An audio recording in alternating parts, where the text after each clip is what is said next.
The night my parents told me it was too risky, after I asked for $70,000 to start my tech company, was the moment something inside me shattered. I had proof, clients, a working prototype, yet they dismissed me as if my dreams were a passing phase. But what happened next changed my understanding of family forever. And the real shock didn't even start with me. I'm Baki, and for as long as I can remember, I learned how to make myself small inside my own home. From the outside, our brick house in Austin looked warm and perfect. But inside, everything revolved around one person, my younger sister, Rosie. I was the quiet, disciplined one, the one who brought home good grades as if it were my duty. Rosie was the sparkling center of the family, the one who deserved stages, applause, and endless investment. When I was 16, all I wanted was a used car so I wouldn't have to take the bus in the blazing Texas heat. My parents told me it was unnecessary, that I was responsible enough to manage without it. I believed them, until Rosie turned 16. That night, fairy lights draped the backyard, guests applauded, and a brand new car with a giant bow rolled down the driveway. I clapped too, pretending it didn't sting. At one point, I begged for $500 to attend a summer coding program. I explained the curriculum, how much it would help me. My mother frowned and said, "There's no need to waste money. You can learn online." 2 weeks later, Rosie was flown to New York for a $12,000 acting camp, complete with new luggage and a celebratory dinner. Everyone called her talented. No one asked what I dreamed of. It wasn't just the money. It was the way attention shifted in the room. When I won first place in a statewide science competition, I walked through the front door trembling with pride. But the living room was filled with relatives gushing over Rosie's ballet photos. My mother glanced at my certificate and said, "That's nice, honey," then turned back to brag about Rosie's costume.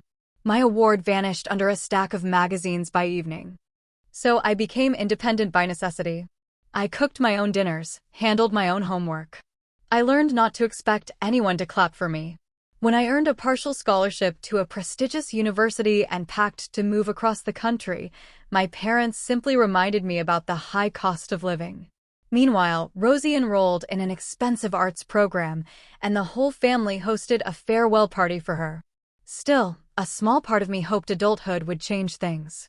That effort and results would finally matter. I worked late shifts, juggled jobs, and dreamed of building something real. I thought that once I proved myself, once I had something solid to show, my parents would finally see me. But the truth is, some patterns don't fade with time. Some wounds don't heal just because you grow older. And I was about to learn that in the hardest way possible. I grew up in a beautiful, red brick house in Austin. From the outside, it was the picture of a happy, successful family. But inside, I learned to live in the shadows.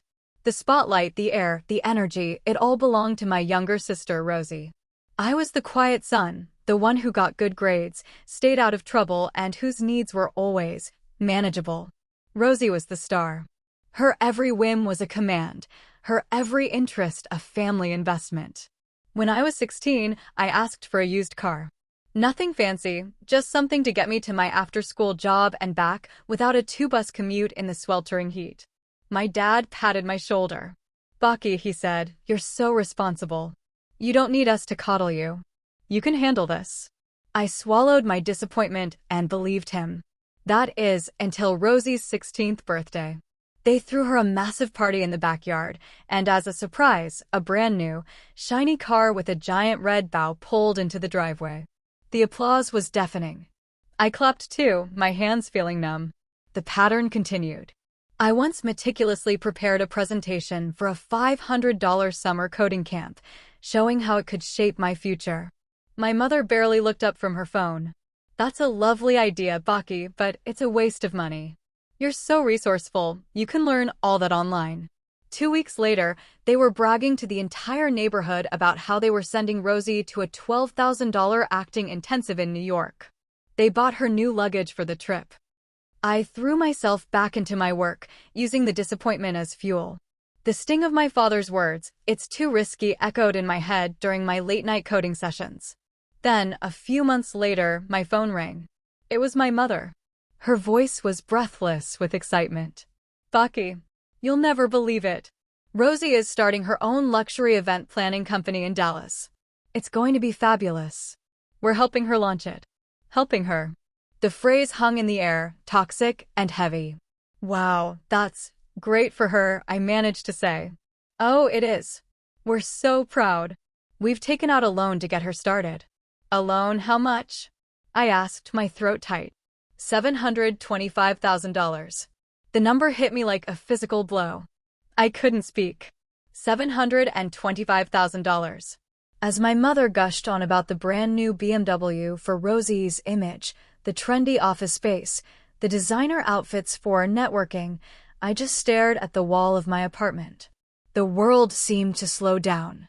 All the things that were too risky, too foolish, too extravagant for me, the son with a plan, with clients, with a prototype, were being lavished on my sister for a venture built on pure fantasy.